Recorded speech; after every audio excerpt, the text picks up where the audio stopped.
She woke up in the dark with a mouthful of blood and the taste of duct tape adhesive on her lips. The first thing she felt was the vibration.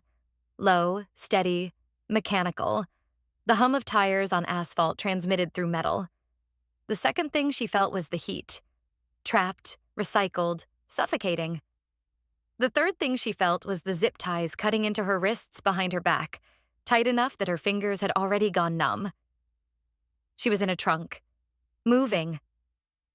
Elena Vargas tried to scream. The tape held. She tried to kick. Her ankles were bound. She tried to roll and her shoulder hit something hard. The wheel well. And pain lanced through her collarbone where it had been fractured 20 minutes ago by a man who'd told her he loved her while he swung a golf trophy into her body. The car slowed, turned, stopped, engine off. Silence. Then footsteps, leather soles on gravel. Coming closer, stopping at the trunk. A knock, 2 knuckles. Casual. The way you'd knock on a neighbor's door. Elena. His voice was muffled by the metal, but unmistakable. Smooth, educated. The kind of voice that made juries trust him and women believe him and everyone in between feel like they were being led into something exclusive. I know you're awake. I can hear you breathing. She went still. Here's what's going to happen. I'm going to dinner. The Hartley Foundation gala. You remember, you were supposed to come with me tonight. Wear the black dress. Smile for the cameras. A pause. Obviously, plans changed. She heard him check his watch. The click of a Patek Philippe clasp. Dinner's 3 hours. Maybe 4 if the speeches run long. When I come back, we'll talk about what happens next. But Elena, and I need you to hear this clearly, if you make noise, if you draw attention, if anyone finds you before I'm ready, the conversation we have will be very, very different from the one I'm planning. Another knock. Lighter this time. Almost playful. Be good. Footsteps retreating. A car door. Not this car. A different one. An engine starting. Pulling away. Then nothing. Just heat and dark, and the sound of Elena's own heartbeat filling the trunk like a drum in a coffin. Quick favor. If you've ever been trapped by someone who controlled your whole world, tap like and subscribe. Because Elena Vargas had 3 hours. 3 hours to get out of a locked trunk, a locked garage, and a locked life. And what she did with those 3 hours destroyed the most powerful man in the city. 90 minutes earlier, the evening had looked like every other evening in the Mercer household. That was the trick. The evenings always looked the same. That was the point. Julian Mercer stood at the bathroom mirror, adjusting his bow tie with the precise, unhurried movements of a man who believed the world waited for him because it always had. 41, 6'1". The jaw of a catalog model and the eyes of something that hunted at night. His tuxedo was Tom Ford. His watch cost more than most houses. His reflection looked back at him with the smug satisfaction of a man who'd never been caught at anything. Elena sat on the edge of the bed in the black dress he'd chosen. Valentino. Fitted. Selected not because she liked it, but because Julian liked her in it. Liked the way it made other men look and then look away because she was his, and looking cost more than they could afford. She was 33. Dark hair. Brown eyes that used to spark with something. Humor, intelligence, defiance. And now held the flat, watchful stillness of a woman who'd learned to read atmospheric pressure the way sailors read weather. A shift in his tone, a tightening of his jaw. The way he set down a glass. Gently meant safe, hard meant run. Tonight, the glass came down hard. Who called you today? Elena looked up. What? Your phone. It rang at 2:15. I have the log. Who called? My sister, Anna. She calls every... You talked for 11 minutes. She's having problems with... What did you tell her? Nothing. Julian, it was just... What did you tell her about us? Nothing. He turned from the mirror. The bow tie was perfect. His expression was not. I checked the transcript, he said. The air left the room. Julian monitored her phone. She'd known this. had known since the 3rd month of their marriage when he'd casually mentioned a text she'd sent to a friend, and she'd realized he was reading everything. Calls, messages, browsing history, location. All of it funneled to an app on his phone that he checked the way other men checked stocks. But transcripts. He was recording her calls now. Anna asked how you were, Julian said, walking toward her. You said fine. She said you didn't sound fine. You said, I'm tired. She said, tired or scared? And you paused, Elena. 4 seconds. I counted. I didn't say anything. The pause said everything. He stopped in front of her, close enough that she could smell the cologne. Tom Ford, same as the suit, because Julian Mercer was a man who believed in brand consistency. You were going to tell her, he said. You were sitting in my house, wearing clothes I bought, eating food I paid for, and you were going to tell your sister that you're scared of me. I wasn't. Are you scared of me, Elena? The question was a trap. Both answers were wrong. Yes meant she was admitting weakness, which he'd punish. No meant she was lying, which he'd punish differently. She said nothing. The 4-second pause again. Julian picked up the golf trophy from the dresser. A crystal obelisk, 18 inches tall, awarded to him at last year's charity tournament. Heavy, sharp-edged, the kind of object that looked decorative until it was used for something else. Stand up, he said. Julian, please. Stand up. She stood. Her legs shook. The black dress that cost $4,000 trembled against her thighs.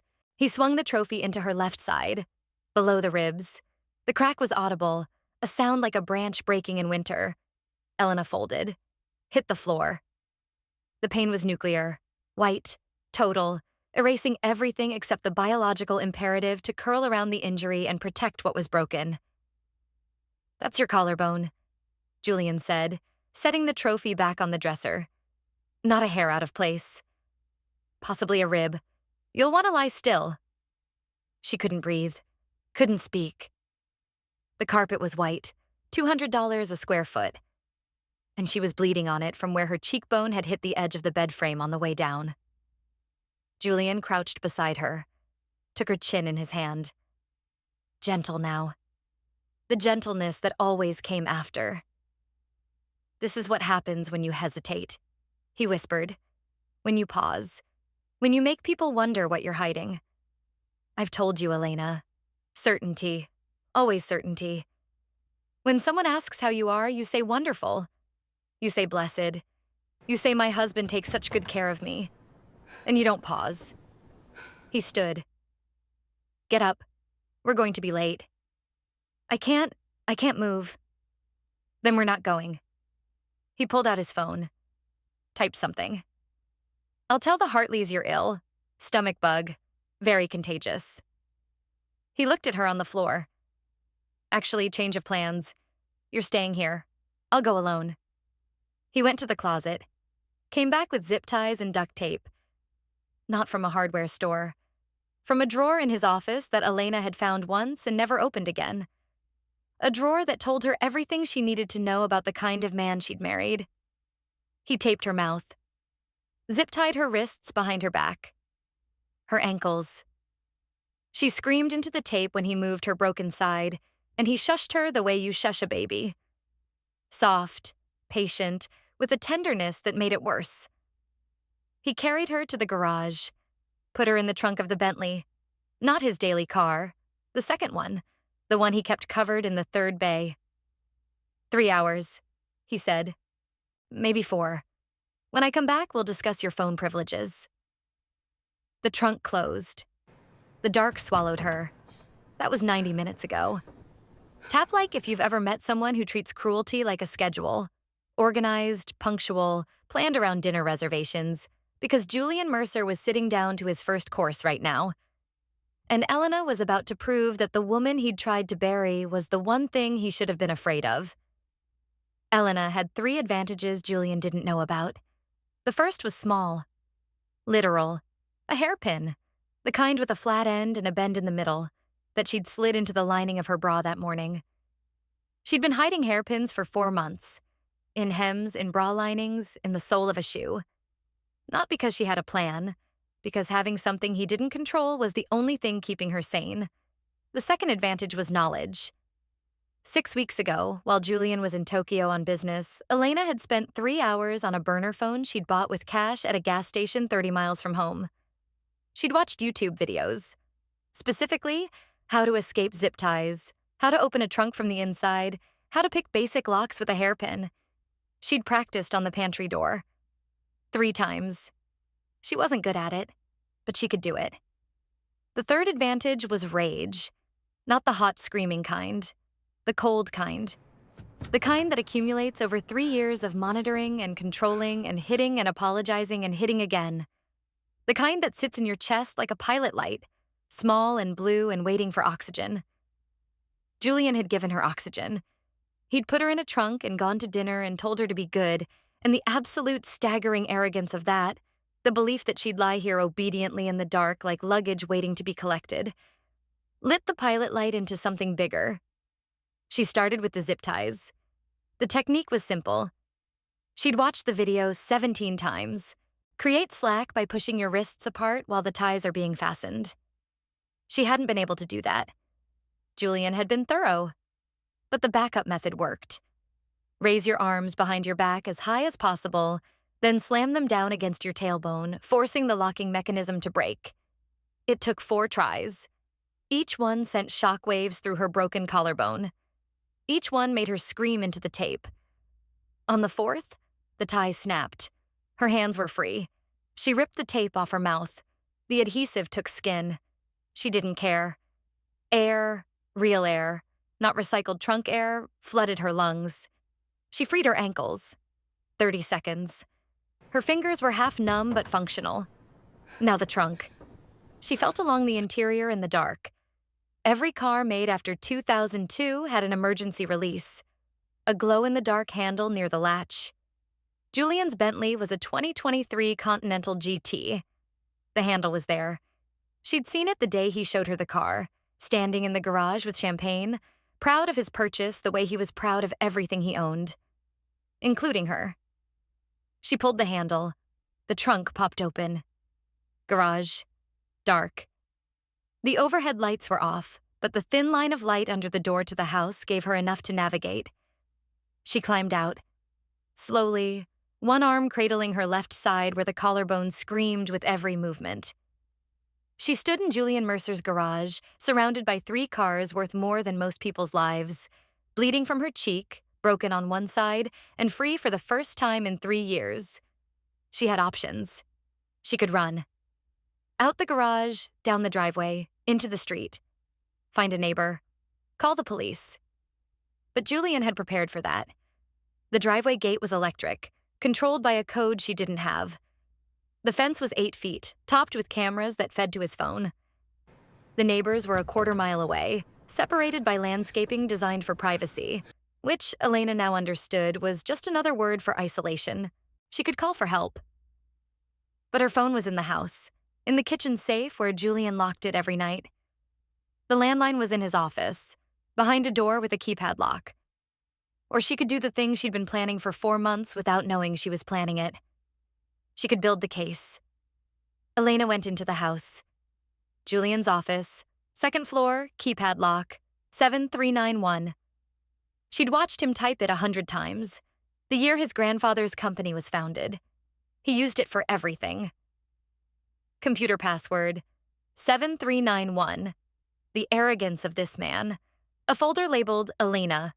Call transcripts, location data, security camera photos of her daily movements. He'd been tracking her the way governments track suspects. A folder labeled insurance. Her hands started shaking. An $8 million life insurance policy? Purchased 14 months ago. Double payout for accidental death. A draft document transferring all assets to Julian in the event of Elena's death. And in a subfolder, a handwritten timeline. Phase 1, isolate. Remove support network. Control finances. Complete. Phase 2, document instability. Create medical records suggesting deterioration. In progress. Phase 3, Incident. Plausible deniability. No witnesses. Body must be discoverable, but not immediately. Phase 4. Grieving husband. Wait 18 months before policy claim. Body. Discoverable. He was planning to kill her. Tonight was a rehearsal. The gala was his alibi. Elena copied everything onto a USB drive. 7 minutes. Then she opened his surveillance app on his tablet. Same login, same code, and turned every camera in the house offline. She called 911 from the house landline, the one in the office she'd just unlocked. 911, what's your emergency? My name is Elena Vargas Mercer. I'm at 4200 Blackthorn Lane. My husband fractured my collarbone with a golf trophy, zip-tied my wrists and ankles, taped my mouth, and locked me in the trunk of his car. I freed myself. He's currently at the Hartley Foundation Gala at the Grand Meridian Hotel. He doesn't know I'm out. Silence. Then, ma'am, are you safe right now? I'm in the house. He's not here. I have approximately 90 minutes before he returns. We're dispatching officers now. Stay on the line. I also have a USB drive containing evidence that my husband has been planning my murder. A timeline, insurance documents, surveillance records. Everything is on the drive. Another silence. Longer. Ma'am, officers are en route. ETA, 8 minutes. I'll be on the front porch. Send an ambulance too. I think my collarbone is broken. She hung up, walked to the front door, opened it, sat on the stone steps of a $6 million house that had been her prison for 3 years, holding a USB drive in one hand and her broken side with the other, and waited for the sound of sirens.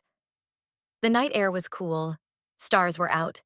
The lawn was manicured to perfection. Every blade at the same height, every hedge sculpted, every flower arranged to create the impression of effortless beauty. Julian hired a team of 4 to maintain it. They came every Tuesday and Friday. They never saw her. Nobody ever saw her. That was the design. If you've ever escaped something that was designed to hold you, stay with me. Because the sirens Elena heard weren't just coming for her. They were coming for Julian Mercer, and he was still eating dinner. The officers arrived in 7 minutes, 2 cruisers, an ambulance behind them. The first officer, a woman named Sergeant Diana Reeves, mid-40s, steady, took one look at Elena on the porch steps and radioed for a detective. I need you to tell me what happened, Reeves said, crouching beside her while the paramedic assessed her collarbone. Elena told her. Everything. The trophy, the trunk, the zip ties, the code, the files. She handed over the USB drive. This has everything, Elena said. His surveillance records, the insurance policy, the murder timeline. It's all on there. Reeves looked at the drive, at Elena, at the $6 million house behind her. Where is your husband right now? The Grand Meridian Hotel, Hartley Foundation Gala, Table 6. He's probably on his second martini. Reeves stood, made a call, spoke quietly, then came back. Detectives are on their way to the hotel. We're going to photograph your injuries, take your statement, and process the house as a scene. The trunk, Elena said. There's blood in the trunk, and the zip ties are still inside, and the tape. We'll get it all. Elena was loaded into the ambulance. The paramedic confirmed what she already knew. Fractured left clavicle, 2 cracked ribs, contusion to the right cheekbone, ligature marks on both wrists and ankles. They splinted her arm, started an IV, and drove her to the hospital with lights but no siren, because the emergency was over and what came next was documentation. At the hospital, a forensic nurse photographed everything. 67 photographs. The bruise on her face, the fractures swelling, the zip tie marks, deep, red, perfectly parallel. The older injuries, a faded bruise on her upper arm from 2 weeks ago, a scar on her hip from a fall last year that had actually been a push down 3 stairs. Elena narrated each injury the way she'd narrated the story to the police. Flat, precise, clinical. She'd spent 3 years learning to disconnect from pain. Now she used that skill to build the case that would end the man who'd taught it to her. 14 miles away, Julian Mercer was laughing at a joke a senator had told about a horse and a tax attorney. He was on his third martini. The gala was going well. He'd written a check for $50,000 to the Hartley Foundation, enough to get his name in the program, enough to get a handshake from the governor, enough to build another layer of the reputation he maintained like a fortress. Charming, generous, devoted husband. The kind of man who made the world work. His phone buzzed. He glanced at it. Security system. All zones offline. He frowned, set down his martini, typed a command into the Argus app. System unresponsive. Manual restart required. His frown deepened. Technical glitch. The system had gone down once before, a power surge during a storm. He'd had it fixed within an hour. He'd call the security company in the morning. He put his phone away, picked up his martini, returned to the senator's story. 20 minutes later, two men entered the ballroom. They wore suits, but not the kind the guests were wearing. Darker, cheaper, functional. They moved through the crowd with the unhurried purpose of people who knew exactly where they were going. They stopped at table 6. Julian Mercer? Julian looked up. The smile was automatic, the one he used for introductions. Yes? Detective Ryan Okafor, City Police. This is Detective Lisa Medina. We need to speak with you outside. Julian's smile held. I'm in the middle of an event, detectives. Can this wait? It cannot. What's this about? It's about your wife, Mr. Mercer. Something flickered behind Julian's eyes. Fast, controlled. My wife is at home. She's ill. Stomach bug. Your wife is at St. Joseph's Hospital with a fractured collarbone, 2 cracked ribs, and ligature marks on her wrists consistent with zip tie restraints. Julian's smile didn't move, but the blood drained from beneath it like water from a bathtub. There must be a mistake. She was fine when I left. When you left her in the trunk of your Bentley, Mr. Mercer? The table went silent. The senator's wife set down her champagne. The foundation director's hand froze mid-reach for a bread roll. I don't know what she told you, Julian said, his voice dropping to the register he used for hostile negotiations. But my wife has a history of emotional instability. She's on medication. Mr. Mercer, we have physical evidence. We have photographs. We have the trunk of your vehicle, which contains blood, duct tape, and severed zip ties.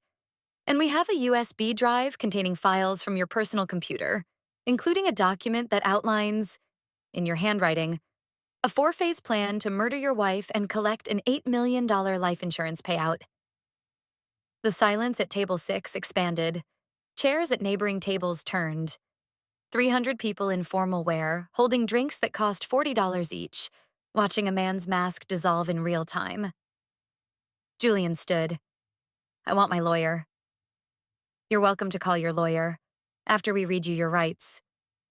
Detective Okafor produced handcuffs.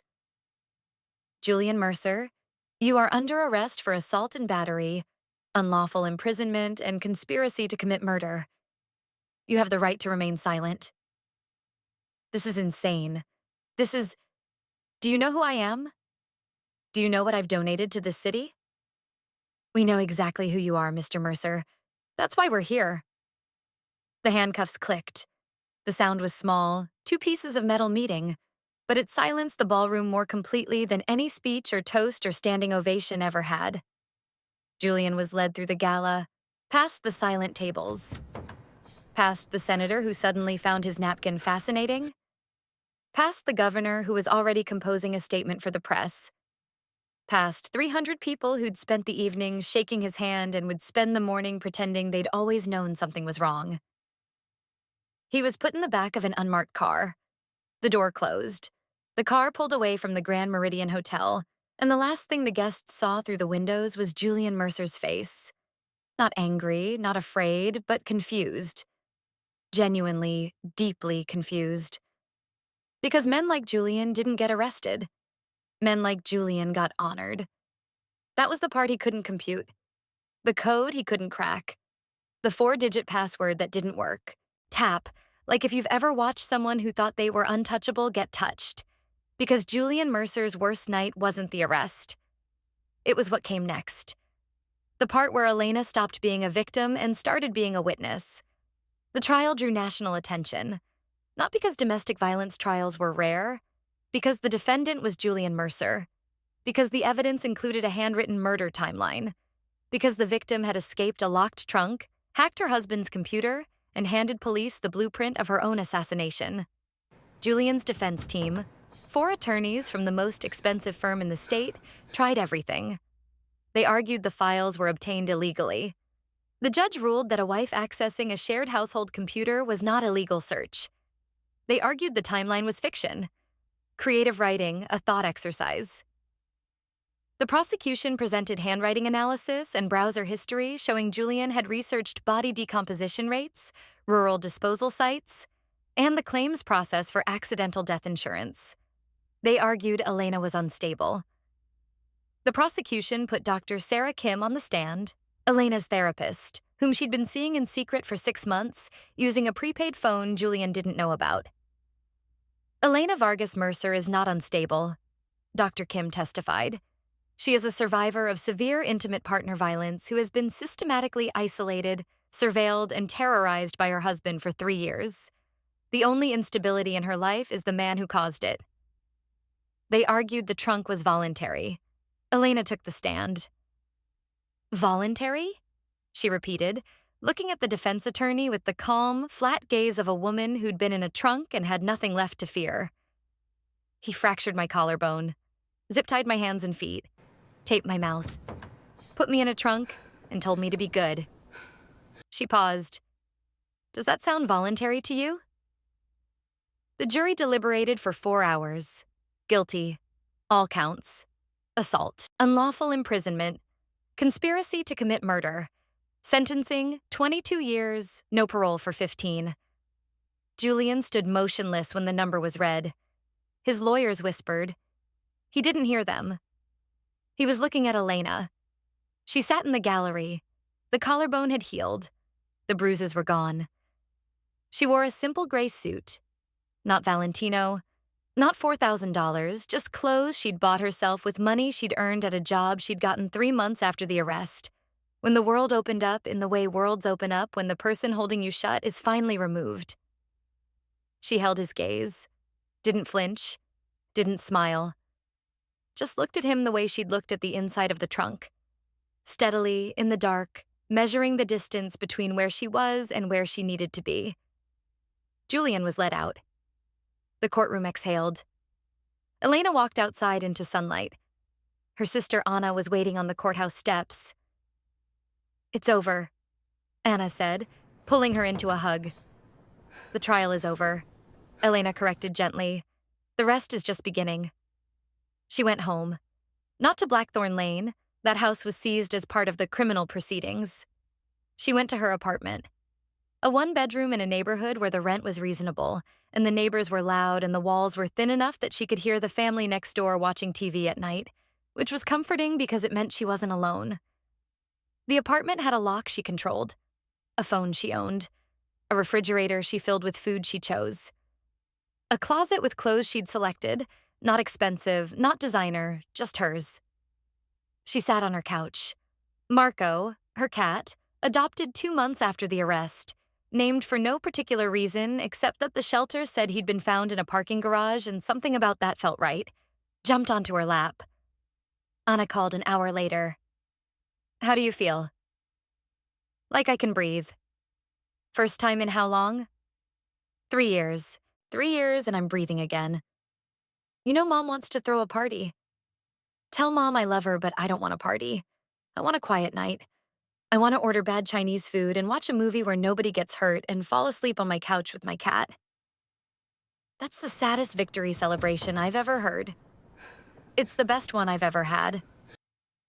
She ordered the Chinese food, watched a movie about a dog who travels across the country to find his owner, fell asleep on the couch with Marco on her chest, his purring vibrating through her ribs, the ribs that had healed, the bones that had knit back together the way bones do, stronger in the broken places. At 3 a.m., she woke up, not from a nightmare, from habit. 3 years of waking at every sound, every creak, every shift in the air that might mean he was coming. She lay still, listened. The family next door had left the TV on.